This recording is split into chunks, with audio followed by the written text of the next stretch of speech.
On today's episode of Locked On Wild, there's another extension the Minnesota Wild need to be working on, and it's not for Kirill Kaprizov. Hey, this is Matt Boldy, and you're listening to Locked On Wild. You're Locked On Wild, your daily podcast on the Minnesota Wild. Part of the Locked On Podcast Network, your team every day. What's happening, everybody? Welcome in to another episode of Locked On Wild, your daily Minnesota Wild podcast. Part of the Locked On Podcast Network, we are your team each and every day, and we thank you for making Locked On Wild your first listen each and every day as well.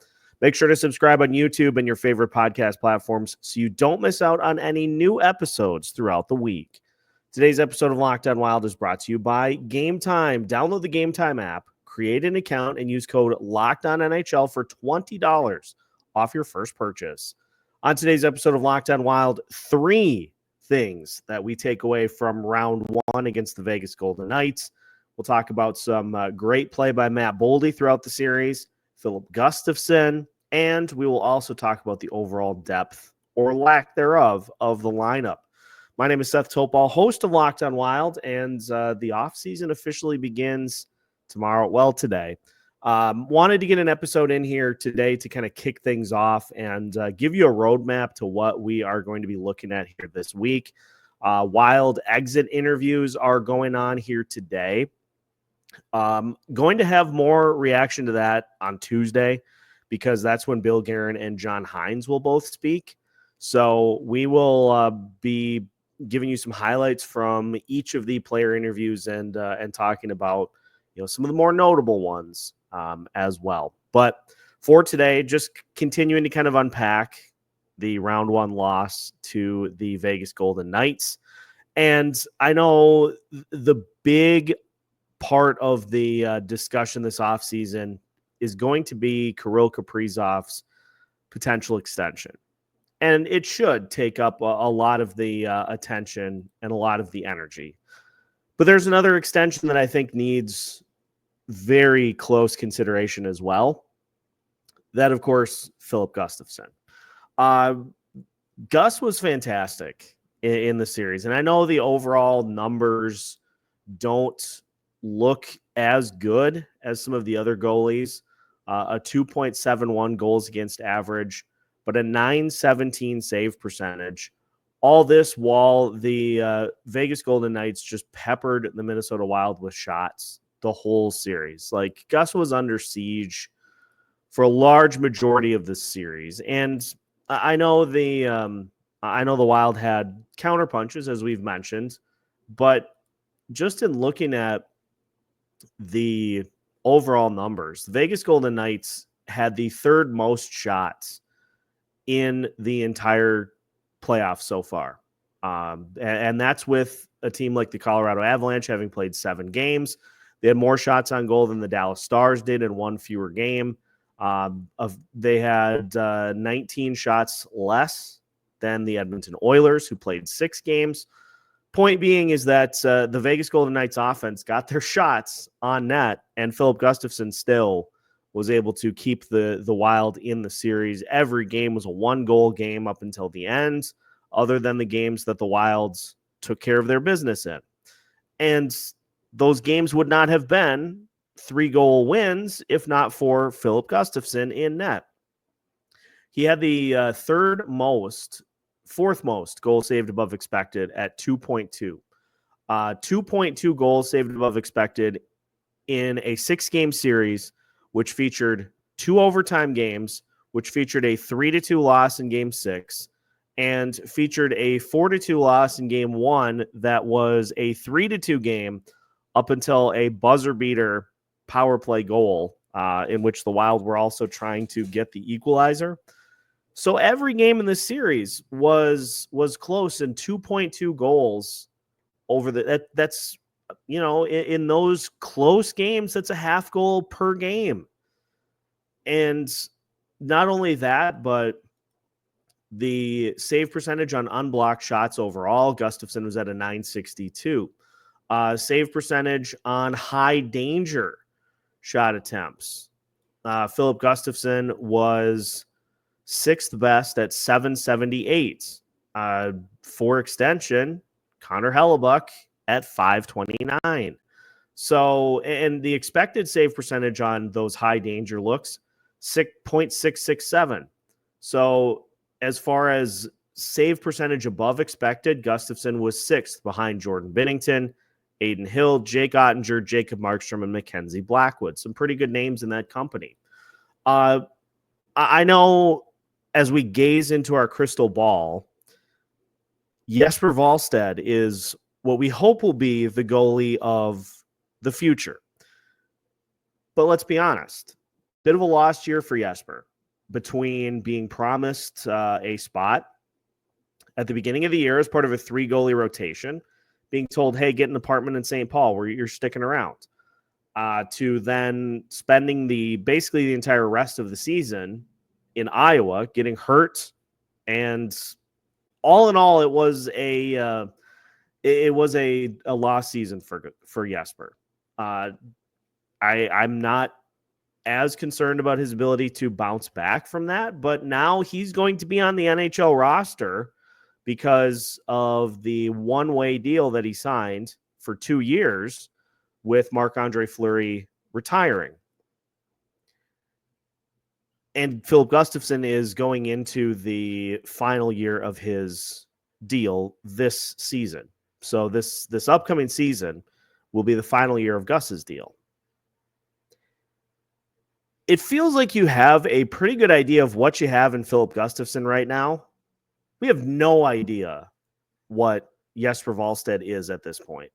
He has started a few games at the NHL level, albeit against teams like Chicago and San Jose, has looked good in those games, but has had others in which he has looked like a young goalie.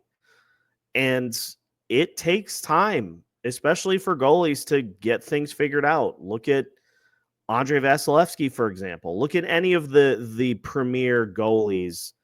It's rare to have somebody come in and just immediately catch fire. Oftentimes it takes a couple of seasons to figure things out. So I think it would be I'll just use the phrase catastrophic decision for the Minnesota Wild to go into this season with Filip Gustavsson in the final year of his deal and not have some certainty about what comes after. Is it possible that Jesper puts together a fantastic rookie season? You know, maybe challenges for the Calder Trophy? Sure, it's possible. Odds are that's not likely to happen. And with how good Gustavsson has been, like if you look at the stats from the regular season for goalies, and we have to set some parameters here because there were a ton of goalies that got like, I don't know, a handful of starts and qualify for some of the awards, but Gustavsson was 7th in the league in wins with 31. He started 58 games this season, which puts him also tied for 6th. He was tied for 6th with UC Saros, Jake Ottinger, and Jeremy Swayman. Pretty notable names. As far as save percentage goes, amongst regular goaltenders, Gustavsson was 7th in save percentage at .914, tied with, actually, no, Eric Comrie only played 20 games. 7th in save percentage, and his goals against average, again, amongst regular goaltenders, he was about 12th or 13th as far as goals against average goes. But shutouts, Gustavsson was tied with Darcy Kemper and Sergei Bobrovsky for third with 5. Goalie goal was fun, right? We remember the goalie goal.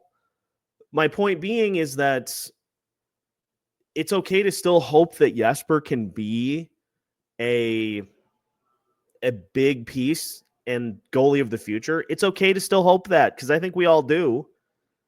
you've got some pretty good assurances as to what Filip Gustavsson is at this point.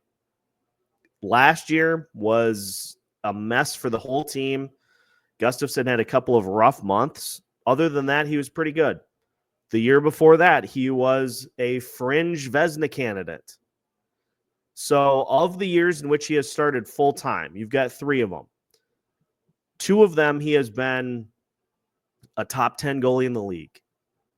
The other, you take away a couple of bad months, and he probably is he's still probably top half. Now, it's going to be pricey, but what happens if it takes Jesper a couple of years to find his footing?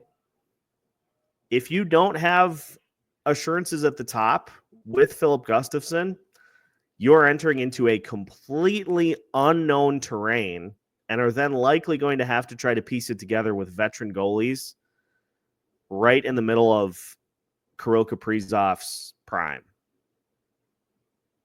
That's a gamble. That is a gamble to take. So my biggest takeaway from this series is that it's time to commit to Filip Gustavsson. Now, it doesn't have to be an 8-year deal. Give him 4, give him 5. He's still young enough that if you give him a 4 or 5-year deal, he's in his early 30s. So you're not having to worry about a steep decline. But the fact that it took him a while to get to even the NHL level at a consistent basis, he's probably still got some quality years left in him to where a 4 or a 5-year deal would look pretty darn good.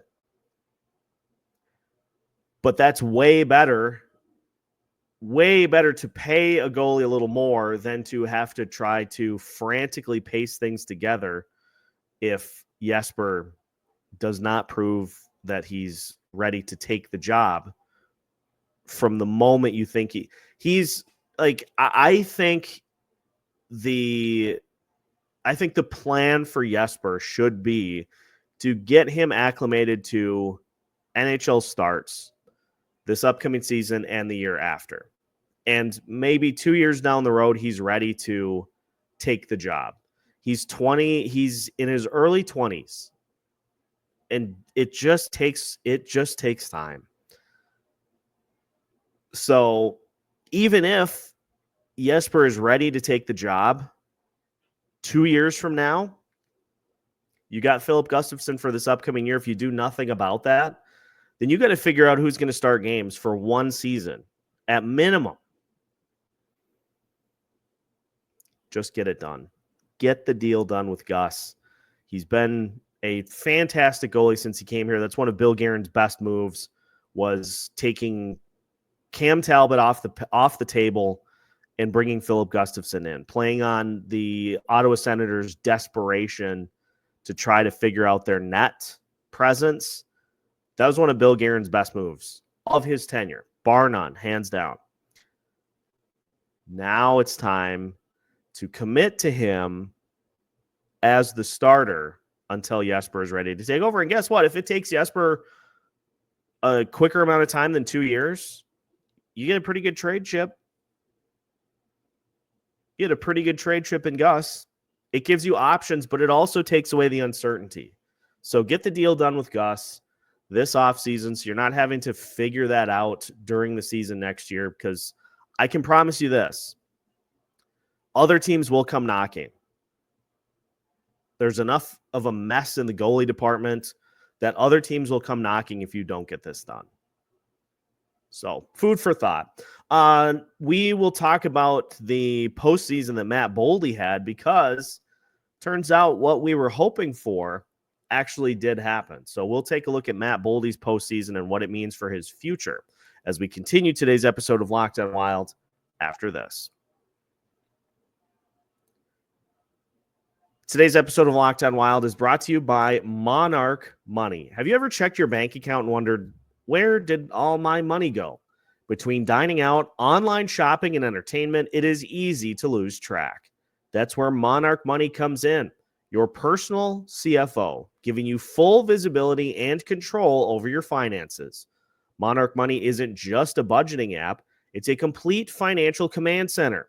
You can track all of your accounts, investments, and spending all in one place. So you stop just managing your money and start building actual wealth.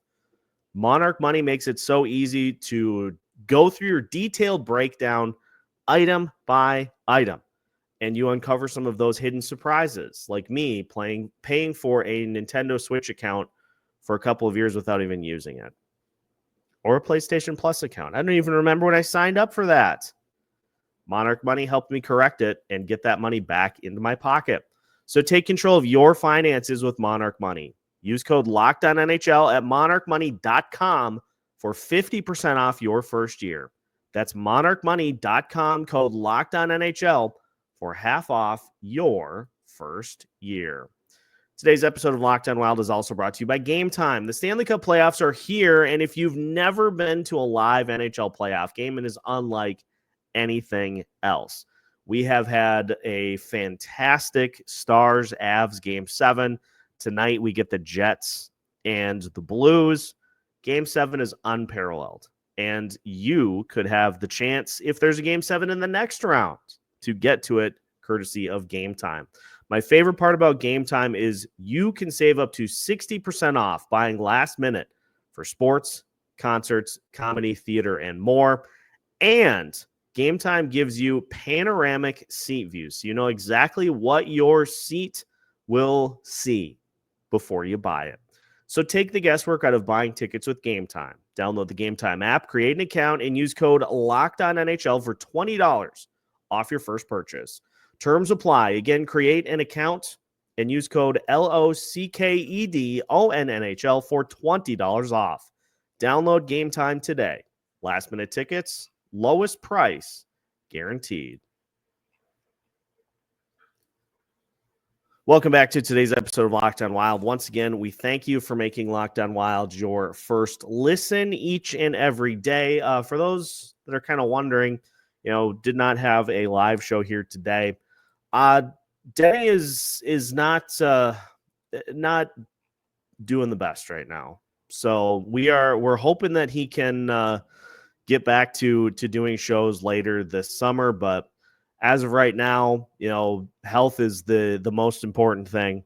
So we're making sure that everything gets to where it should be. I'll keep you posted, but Denny can certainly use your thoughts. Keep him in your thoughts here as the offseason unfolds. And the moment we get an update as to when the next live show is going to be, we'll keep you posted. We'll let you know. Let's take a look at Matt Boldy's postseason. 5 goals, 7 points in 6 games. And honestly, it probably should have been more, but something that I'm going to be honest, I wasn't even I was so focused on the job that Joel Eriksson was doing on Jack Eichel until the final couple of games of the series that I didn't even think about what Michael Russo pointed out in his wrap-up article on the series.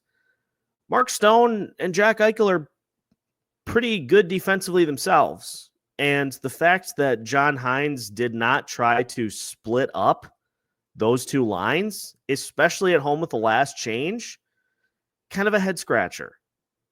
And we knew this was going to be something that the Wild needed heading into this series, was somebody to step up and help Kirill Kaprizov offensively.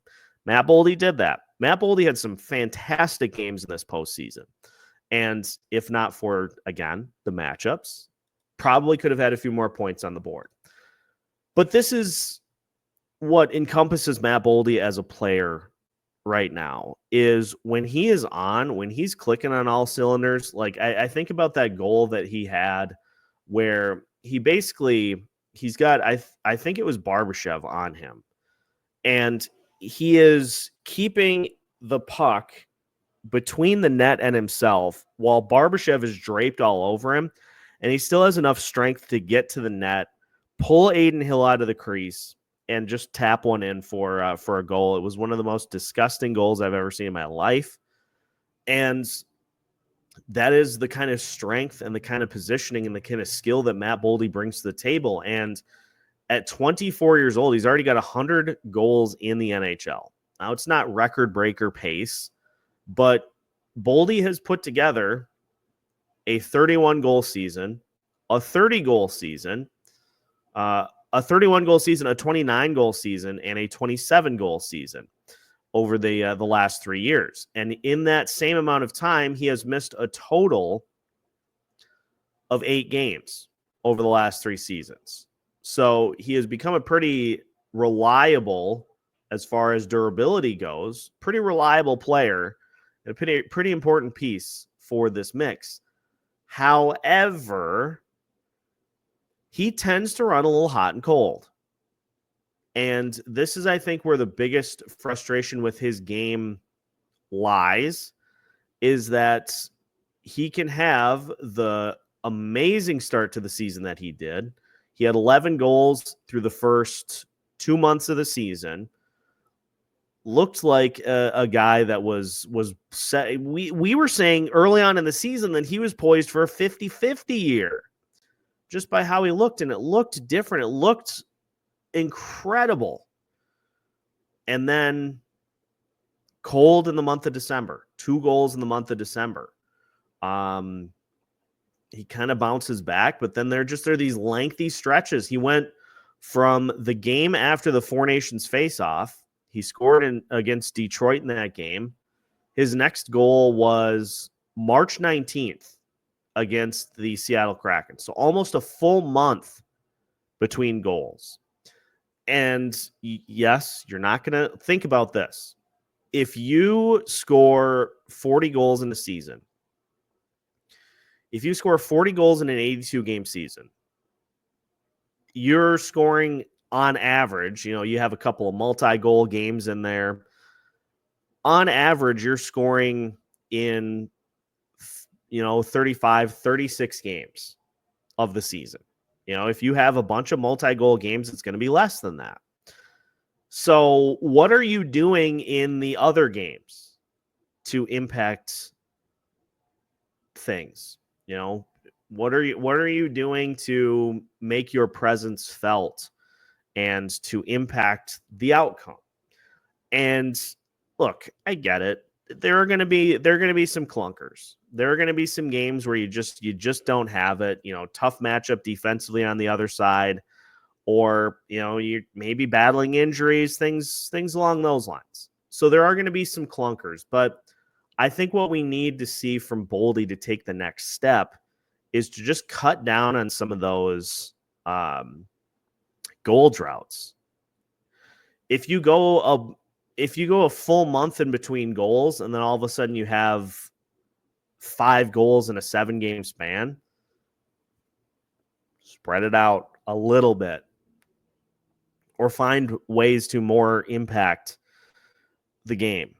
And I think, I will say too, I know there's kind of a conception or a perception that Boldy kind of coasts, and I hope what I'm about to say makes sense. I think for Boldy, just how he's built, how he operates, is that he just doesn't look locked in sometimes. Visually. Doesn't mean that he isn't, but visual is a huge component to this. And if you don't look like you are participating, you're gonna draw some head scratching. So I think for Boldy, the next step for him to take is to attack the net as much as he did in that series against Vegas. Try to project that to as much of the regular season as you can. If he can be a consistent B option to Kirill Kaprizov, that's going to help this team out tremendously. But as we saw, you can have 2 guys go nuts at the top of the lineup, but if other pieces of the lineup are not able to hold their own weight, you end up losing a series. So we will talk about lineup depth to finish off today's episode of Locked on Wild after this. Today's episode of Locked On Wild is also brought to you by Upwork. Scaling your business requires the right expertise at the right time. With Upwork, you can find specialized freelancers in marketing, development, design, and more. Experts ready to help you take your business to the next level. Upwork gives businesses flexibility by connecting them with top freelance talent across multiple industries, including IT, AI, web development, and marketing. Whether you need extra hands for a project or a long-term partner, Upwork makes hiring simple and affordable. If you need help with a marketing campaign, Upwork can connect you with a freelance expert to deliver incredible results. So visit Upwork.com right now and post your job for free. That's UPWORK.com, Upwork.com to connect with top talent and grow your business today. Welcome back. Final segment of today's episode of Locked On Wild. And once again, we thank you for making Locked On Wild your first listen each and every day. We are your team each and every day as well. Kind of want to lay out plans for the rest of the week. And I'm going to start doing this in, if we do a Sunday episode or if we do, Monday episodes too. I want to kind of lay the roadmap for the rest of the week because, it's off-season time now. The content is going to be more structured, but I think that allows just for the opportunity to kind of look forward to things. If we have somebody on the show on like a Thursday, I can tell you about it on Sunday, so you know to be looking out for it. So for tomorrow, Alex and I are going to talk about the three of the biggest questions facing the Minnesota Wild this offseason. So there'll be a lot of Marco Rossi talk. We'll probably talk some Kaprizov as well. Big questions coming up for the offseason. On Tuesday, we'll start the day with what has been, I call it a time-honored tradition. It's become kind of an annual segment on Locked On Wild, is we're going to look at who is left in round two. With Minnesota ties, kind of a Reuters guide to who's left. And then a further dive into round one. We'll talk offense, defense, and special teams and goaltending just to kind of post-mortem the round one before we dive in. Next week is going to be a season in review. And then after that, we are fully on to draft, free agency, and player evals and coach evals. I had somebody on X say coaches should get them too, and general manager. Absolutely going to. So that's kind of a look at what's coming up here. And of course, we'll let you know every day what's coming up for the next show. Trying to be much more plan ahead now that the season is done. And as I said, it's way easier to do that. So much of what I was trying to do hinged on what happened at morning skate. Now that there are no morning skates, we can be a little more forward planning. And also on Tuesday, we'll recap the Garen Hines postseason presser, as well as some of the exit interview highlights as well.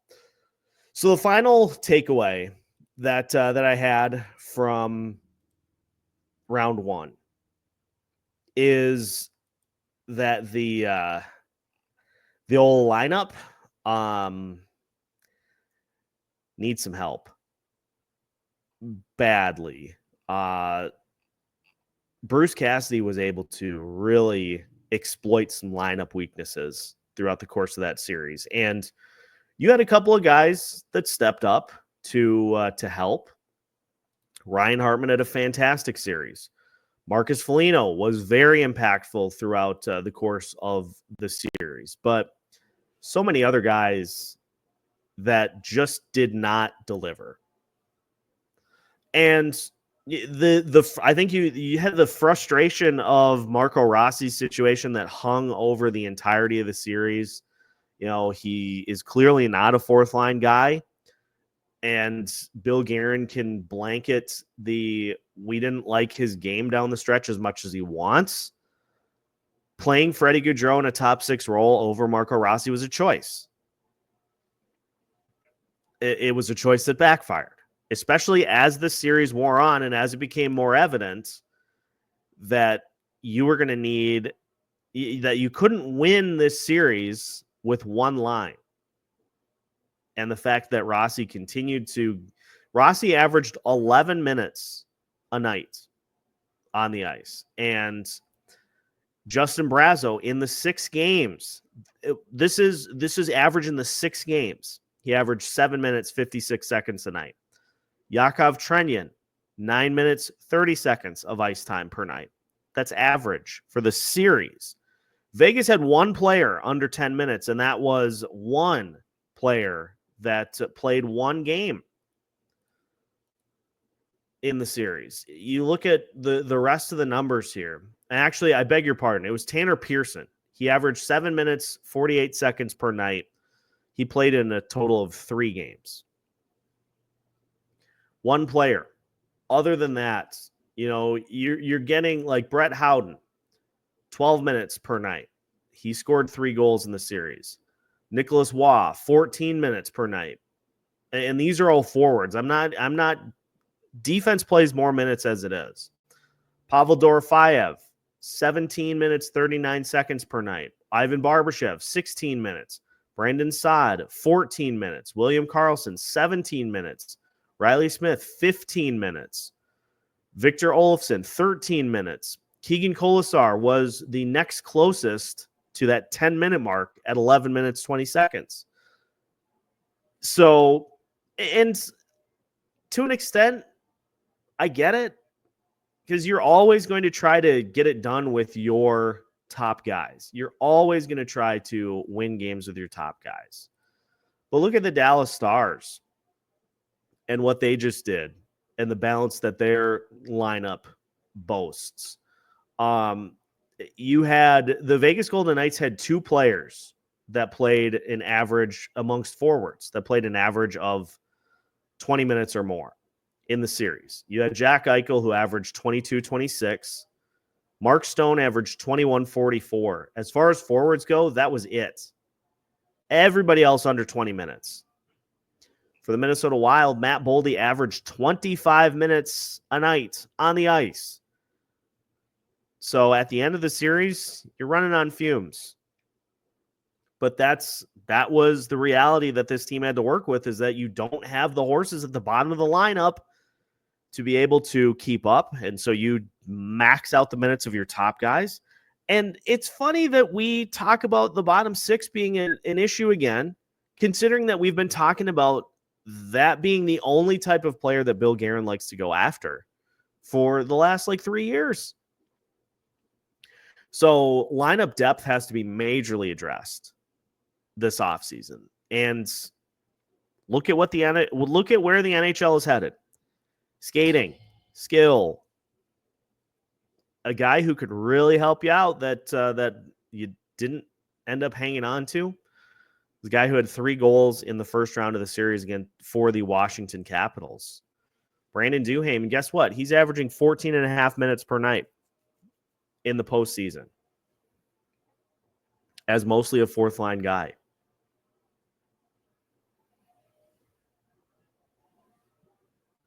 This desire to be bigger and more physical, it only gets you so far. Skating and the ability to score, it's a big piece of the puzzle.